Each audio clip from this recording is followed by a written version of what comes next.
大家好，今天是9月11号。昨天视频是在跟朋友们瞎鸡巴吹牛，不过评论区倒是很热闹啊。那我今天要来跟大家聊一些实用的东西，包括朋友在问的现在的一个井喷的走势，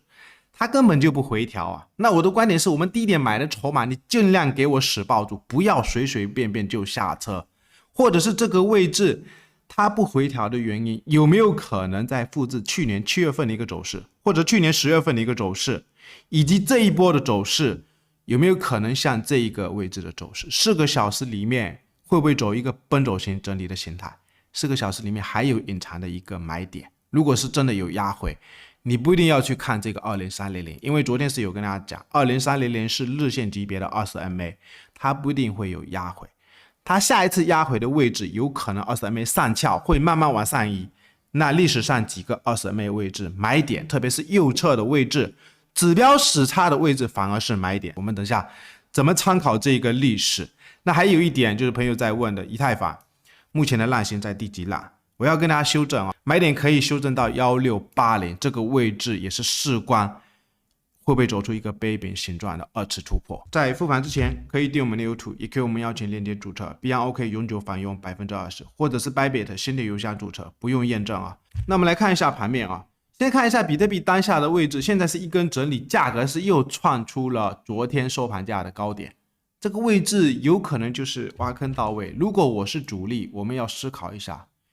我是主力的话，我不会在这个位置回撤的很深。昨天是有提到，虽然我给的20300就是日线级别的20MA， 那我们也可以观察一下当时去年7月份的位置是什么情况，你也可以留意一下，去年7月份它也是在这个位置。一根吞没上去挑战了20MA， 有给过大压回的机会吗？这个20MA 从来都没有踩过，就这样子直接上去了，而且是把60MA 也给挑战。所以目前的行情，你可以看一下前一波的形态，它这个位置是有一个整理区的形态。整理区的形态我们也可以看一下，这是一个插入线，这是一个多方的吞噬，那这也是一个小型的吞噬，这是一个成型，这是一个多方的拇指线。这是更强的一根多方的吞噬啊，它有可能就是类似这种，因为20MA 挑战也是很近，那60MA 挑战也是很近，而且60MA 是走平的，所以当下的位置像这个位置也是一个坑啊。我的观点是这几条均线其实很近啊，我前几天是有跟大家讲过一个观点，不排除下去全部都是陷阱，随时都有可能去挑战这个60MA， 就是因为这两条线很近啊。你可以看一下，它直接挑战这个线就走平了，走平。那还有一点就是这一个位置啊，我估计都不算是一个压力啊。昨天讲到的这一个21800，如果过了下一次的压力位，有些朋友可能是敢开空。那我的观点是，你如果真的要开空，你自己去观察一下这个23000这个位置会不会有压力区，因为我们也可以看一下这个。VPS 位就这个日线级别的一个成交分布图，你可以看一下，大约是在这个点位，就这一根当时是公布那一个美国的 CPI 不是拉上去，这边有一个大量区啊，21800能过，那就只剩下这一根 K 线了，接近开盘价附近，这边是有一个短线的压力区，但是我可能也不一定要卖啊，因为我估计如果行情真的在复制去年的7月份，或者是去年10月份，我们也可以观察一下。这边不是也是一样，拉到这个位置 ABC 整理到位，这边再筑了一个平台，短期挑战了一下20MA， 你可以看一下它有给买点的机会吗？根本就不回撤这个20MA， 所以下一次的买点有可能是在这个20MA 回撤的位置，就类似这个位置啊，或者这个位置，就是它拉了一波，根本就不给回撤的买入机会，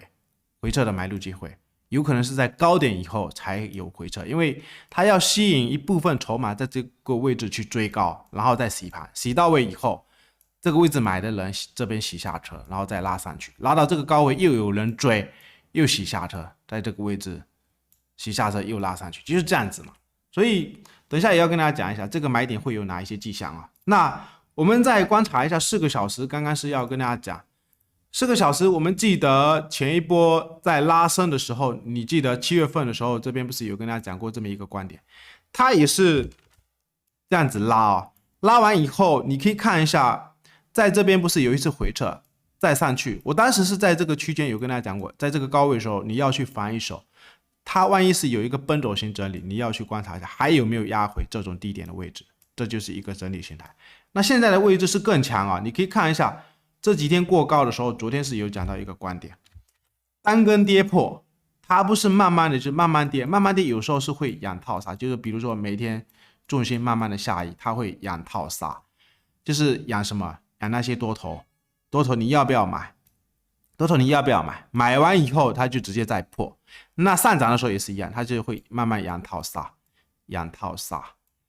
空头你要不要买？空头你要不要买？卖完它又拉，就是这样子啊。但是这种平台破位的时候，你不利用这种养套杀的方式来下跌，而是直接一根下跌，马上就停了。所以我当时是跟大家怀疑，这根有可能就是主力在洗多头，洗完以后又洗了一个空头，直接单根也是单根，单根上去以后，那现在开始有没有发现一个现象？它就是慢慢的养套杀，一根一根一根。你空头要空吗？空完我直接再拉，再空，再拉，再空，再拉。那现在的位置你要不要再空啊？有可能我们尽量观察一下，或者是你要不要追？你追不追？你不追的话，那我就直接再拉，拉完。但是有些人追的位置，那我们就要防一手，有没有可能类似这种？就是这个位置拉到这个高位以后，不是上去有跟大家讲，有可能是一个奔走型整理，你要防一手。有没有可能再压回？那现在位置我们就尽量再观察会不会有压回。你可以看一下这个均线啊，4个小时的均线，如果是20300它不给，那我要给大家修正一下，这个4个小时的20MA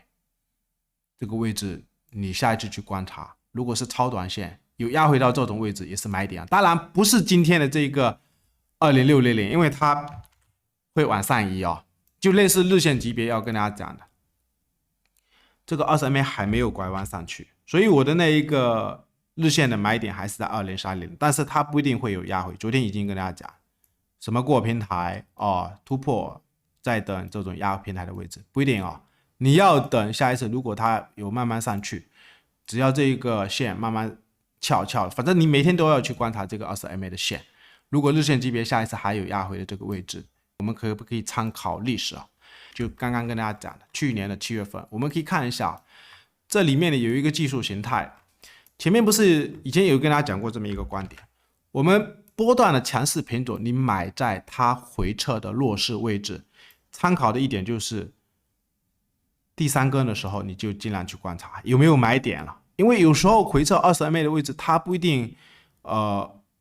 会8根以上啊。3根至5根我可能都要开始观察，而且特别是在指标时差的位置，因为大部分市场的人士，你看那些书籍都是说金叉找买点，那我们要反着人性来观察，因为大部分人都在看金叉，那我们就看时差来找买点，只要有出现时差，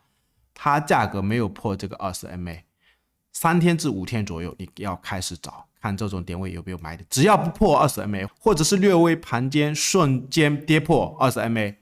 那我的观点1、2、3、4，这边就是5根哦。那这个位置呢？这个位置也是踩在这个20MA，1、2、3、4、5，这边也是第5根。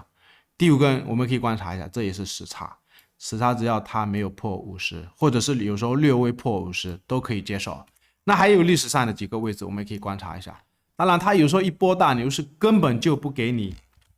回撤20MA 的机会啊，像这些涨幅有见过它回撤20MA 吗？或者是这一波涨幅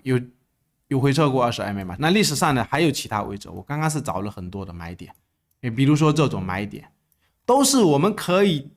大搞特搞的位置，都是时差的位置，而且是在钝化区破80，破80，你看一下这个位置就是买点，时差不一定是卖点啊，只要它没有破50，那还有很多位置，我刚刚是找了非常多，你可以看一下。这种都是大右侧，我们可以大搞特搞，满仓进去，甚至开50或者100倍杠杆的位置，像这种位置，特别是这一个，你可以看一下，后面都是一个大井喷的行情。当然，它后面也是还有回撤这个点位啊，就这个点位，反正就是回撤20MA 的位置，指标时差，或者是这种位置也是可以啊，都是右侧的机会，或者是这种位置，有时候你可能搞到这个位置。会搞到天翻地覆，一个大波段。那我们再来观察一下以太坊目前的浪形啊，我想跟大家讲周线啊，周线明显观察出来，它这边就是一个1、2、3、4、5嘛，那这边是有一个 ABC。比如是在讲还有没有可能，有可能现在是不是会走出1、2、3、4、5的行情？这里面是不是大1浪、大2浪、大3浪？当然，日线级别里面我们也可以观察一下，是这样子哦。它现在目前还是在这个区间。好的一点，昨天有讲到这个位置，前几天是有跟大家讲，这边是有一个 N 型的压力位，但是我估计可能会很轻松的去挑战。现在是过了，那我们要去观察一点，就日线级别现在是 ABC 回撤。既然这个位置过了，那你就不要再怀疑这个趋势。我不知道很多人还在要做空这个以太 N 型，如果这个是一个 ABC 的 N 型突破，这一个 B 点的反弹位都过的话，还要去做空，大家干嘛？就是压回再继续找买点，甚至这一根吞没出来的时候，都跟大家讲，这边是有一个上升趋势啊，上升趋势你就尽量压回找买点。那买点在哪一个位置？我们可以这样子来细心的观察一下。